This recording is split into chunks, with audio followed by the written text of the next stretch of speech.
Assalamualaikum warahmatullahi wabarakatuh. Selamat sore para sedulur YouTube. Ketemu lagi dengan saya Agung Wijanarko. Ini lagi nongkrong di depan kandang sapi teman-teman.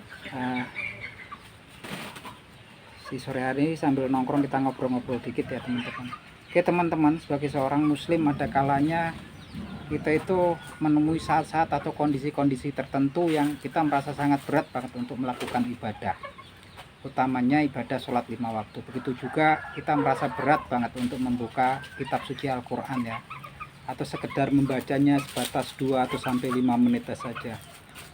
Begitu juga kita menemui saat malas banget mendengarkan ceramah-ceramah atau dakwah agama di sekedar channel YouTube, dan ada kalanya kita sibuk dengan hal-hal di medsos yang sebetulnya nggak bermanfaat untuk kita, tapi kita betah sampai pagi. Nah, pada saat yang seperti itu sebetulnya kita harus waspada, karena pada saat kondisi itu sebetulnya di dalam hati kita sedang ada penyakit ya. Lagi ada penyakit, dan penyakit hati ini efeknya sangat luar biasa ya. Penyakit hati ini biasanya disebabkan oleh dosa-dosa yang kita perbuat ya. Jadi kalau sekarang kan dosa itu mudah sekali kita buat. Kita buka di medsos, hal-hal yang bersifat maksiat juga banyak gitu kan, tergantung filternya kan. Dan ketika kita melihat tanpa sadar, itu akan menimbulkan penyakit di dalam hati kita. Fi qulubihim maradun fazadahumullahu marada. Jadi ada penyakit-penyakit di dalam hati kan.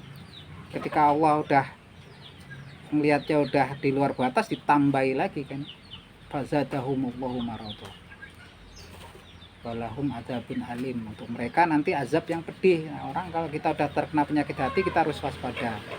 Nah, tanda-tandanya sakit hati itu tadi ya teman-teman, kita untuk malas untuk melakukan ibadah, kemudian kita malas untuk mendengarkan ceramah-ceramah tentang agama, kita malas untuk buka kitab suci. Itu artinya kita sudah terkena penyakit ya, penyakit hati. Nah, obatnya seperti apa? Salah satu obatnya adalah kita berdoa mohon pertolongan kepada Allah Subhanahu wa Ta'ala.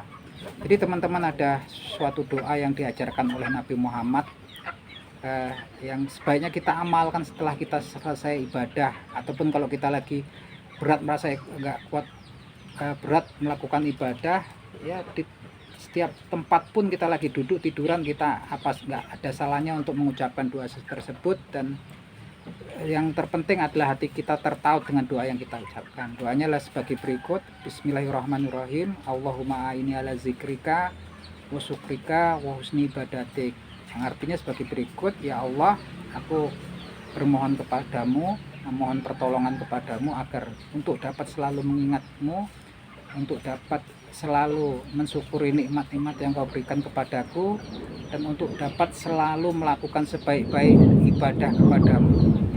Insyaallah teman-teman, karena memang Allah sendiri mengatakan di Al-Quranul Karim, fa idza sa'alaka ibadi ani ini qaribun astajibu da'i idza da'ani. Jadi kalau ada hamba-hamba saya bertanya tentang saya, katakan kepada mereka bahwasanya saya itu dekat, saya akan mengabulkan doa-doa mereka ketika mereka memohon pada saya. Apalagi permohonannya yang baik ya teman-teman, ini permohonan yang baik. Allahumma ini ala zikrika wa syukrika wa husni ibadatik. Kita ulang-ulang terus kan, kita bermohon bantuan kepada Allah Subhanahu wa Ta'ala.